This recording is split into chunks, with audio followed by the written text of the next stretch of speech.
నమస్కారం. ఒక ఎన్నికల ఫలితమంటే కేవలం అంకెలు కాదు, అది ప్రజలు ఇచ్చే తీర్పు, వాళ్ల ఆకాంక్షలకు అద్దం పట్టే ఒక శక్తివంతమైన సందేశం. ఈరోజు మనం విజయనగరం నియోజకవర్గమిచ్చిన తీర్పును డేటా ఆధారంగా లోతుగా విశ్లేషిద్దాం. ఇది ఒక అభ్యర్థి ఓటమిగా చూడటం కన్నా పాలనపై ప్రజలిచ్చిన ఒక స్పష్టమైన నివేదికగా అర్థం చేసుకుందాం. 2024 విజయనగరం తీర్పులో ఎలాంటి దాపరికం లేదు. చాలా స్పష్టంగా ఉంది. ఓటర్లు తమ అభిప్రాయాన్ని బ్యాలెట్ ద్వారా చాలా బలంగా చెప్పారు. ఈ తీర్పు కేవలం ఒక అధికారం మార్పిడికి సంకేతం కాదు. అది ప్రజల అసంతృప్తికి, మార్పు కోసం వాళ్లు పడుతున్న తపనకు ఒక నిలువుటద్దం.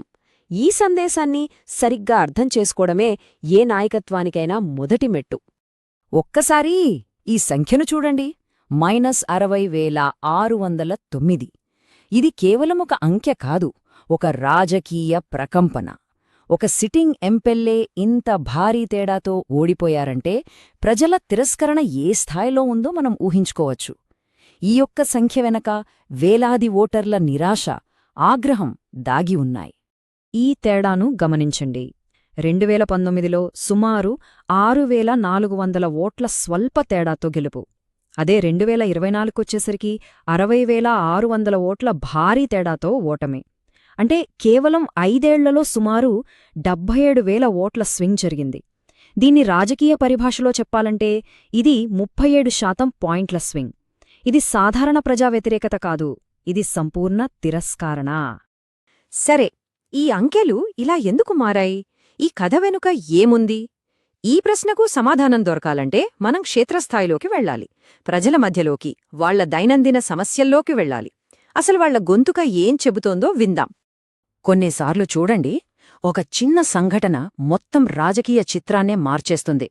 విజయనగరంలో సరిగ్గా అదే జరిగింది. మురుగు కాలువల గుండా తాగునీటి పైప్లైన్లు వేయడం, దానివల్ల డయేరియా ప్రబలడం, వందలాది మంది, అందులోనూ చిన్నపిల్లలు ఆస్పత్రుల పాలవ్వడం. ఇది కేవలం ఒక ఆరోగ్య సమస్యగా ఆగిపోలేదు, ఇది ప్రభుత్వ నిర్లక్ష్యానికి ఒక సజీవ చిహ్నంగా మారిపోయింది. ప్రజల్ని ఎక్కువగా ఇబ్బంది పెట్టిందేంటంటే కిక్కిరిసిపోయిన హాస్పిటల్స్, వెళ్తే సరిగ్గా చూసే డాక్టర్లు లేకపోవడం, అసలు ప్రాథమిక ఆరోగ్య వ్యవస్థే పూర్తిగా బలహీనపడిపోవడం. వీటికి తోడు తాగే నీళ్లు సురక్షితంగా లేవు, పారిశుద్ధ్యం సంగతిక చెప్పనక్కర్లేదు. ఇవే వాళ్ల రోజువారీ జీవితాన్ని కష్టతరం చేశాయి, ఎన్నికల్లో ప్రధాన చర్చనీయాంశాలుగా మారాయి. ప్రభుత్వానికి మమ్మల్ని పట్టించుకునే తీరికే లేదు. ఈ ఒక్క మాట చాలు ఓటర్ల ఆవేదన మొత్తం అర్థం చేసుకోవడానికి. తమ బాగోగులు చూసేవాళ్లే లేరన్న ఒక నిస్సహాయత. మన రాజ్యాంగం ప్రకారం ప్రతి పౌరుడికి గౌరవంగా జీవించే హక్కుంది.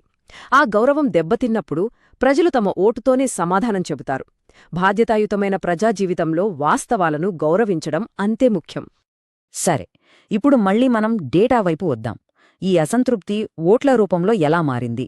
సిట్టింగ్ ఎమ్మెల్యేకు అనుకూలంగా ఉన్న రాజకీయ సమీకరణాలు అసలు ఎలా తలక్రిందులయ్యాయి? ఆ అంకెల వెనుక కథేంటో చూద్దాం. ఈ బార్ చార్ట్ మొత్తం కథను చాలా సింపుల్గా చెప్తుంది. 2019లో 48% ఓట్లు సాధించిన వైఎస్సార్సీపీ 2024కొచ్చేసరికి 32%కి పడిపోయింది. అంటే ఏకంగా 16% పాయింట్ల పతనం. అదే సమయంలో ప్రతిపక్ష టీడీపీ ప్రభుత్వ వ్యతిరేక ఓటును పూర్తిగా తమ వైపు ఏకీకృతం చేసుకోగలిగింది.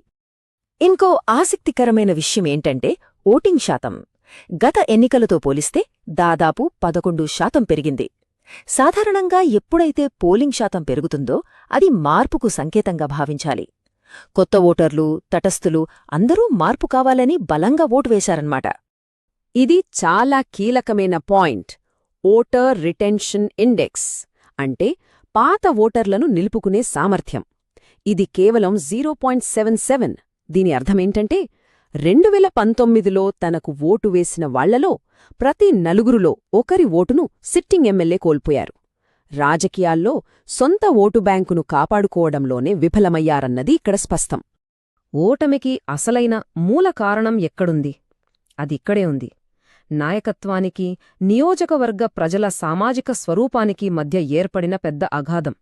ఇది కేవలం రాజకీయ దూరం కాదు, సామాజిక దూరం కూడా. ఈ చార్ట్ చూడండి.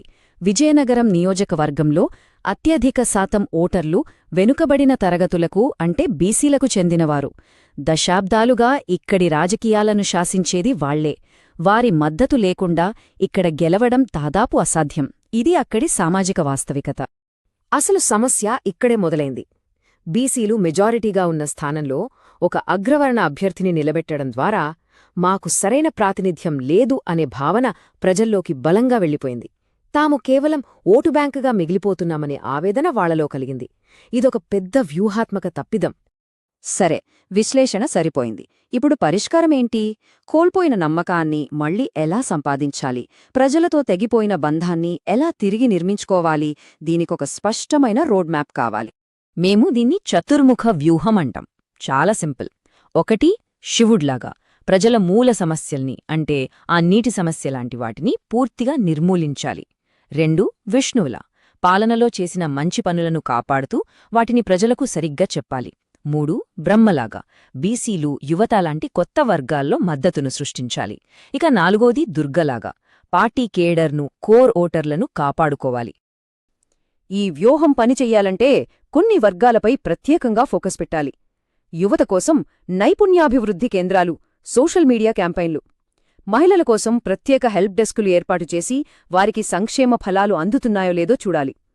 అన్నింటికన్నా ముఖ్యం, వెంటనే బీసీ నాయకుల్ని రంగంలోకి దించి వాళ్లతో మాట్లాడి ప్రచార పద్ధతుల్ని మార్చాలి.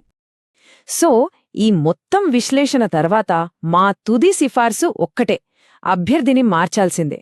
డేటా చాలా స్పష్టంగా చెప్తోంది. ఈసారి స్థానికంగా ఉండి ప్రజల్లో పలుకుబడి ఉన్న ఒక బీసీ అభ్యర్థిని నిలబెడితేనే ప్రజలకు ఒక సరియైన సందేశం వెళుతుంది. ఇది తప్పనిసరి. ముగింపుగా ఒక్క మాట: ఎన్నికల వ్యూహాలను దాటి పాలన యొక్క అసలు ఉద్దేశ్యాన్ని మనం గుర్తుచేసుకోవాలి. ఎన్నికలంటే కేవలం 5 ఏళ్లకోసారి జరిగే తంతు కాదు. అది పాలకుల్ని ప్రజలకు జవాబుదారీగా మార్చే ఒక అవకాశం. ఎన్నికల ఫలితమంటే అదొక నంబర్ కాదు. అది పాలనపై ప్రజలు ఇచ్చే ఒక శక్తివంతమైన ఫీడ్బ్యాక్. తమ జీవితాలు ఎలా ఉన్నాయో, వాళ్లు తమ నాయకుల నుంచి ఏం కోరుకుంటున్నారో చెప్పే ఒక అవకాశం. బాధ్యతాయుతమైన ప్రజాస్వామ్యంలో ఈ ఫీడ్బ్యాక్ను వినడం నాయకుల మొదటి విధి.